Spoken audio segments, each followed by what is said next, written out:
台湾手苗天坛为鼓励学生努力上学、持续上进，结合信众爱心捐助，办理天坛清寒讲座学经。这个活动举办至今已经迈入第29档，帮助以及鼓励超过1万名清寒优秀学生。今年的讲座对象包含台南市119间学校，总共969名学生。台湾手苗天坛会当非常欢喜的心情来帮助一寡咱清寒的同学，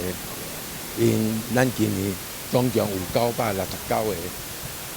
个同学受奖，内底拢总共有351万来奖金来帮助减轻咱一般家庭的负担。台湾手苗天坛每一档拢会当办这个优秀同学的奖学金，来帮助清寒的同学。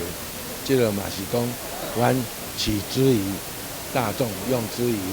需要帮助的同学，所以非常的高兴，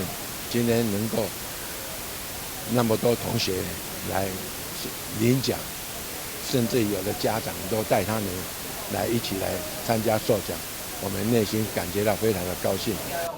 出席颁奖的市府教育局长陈升辉也以家己的例，鼓励学生爱持续上学，未来有成就时，嘛会当回馈社会。从教育角度来讲，我嘛寄望讲，咱这个囡仔受到这个奖学金，一定爱有这种感恩的心啦。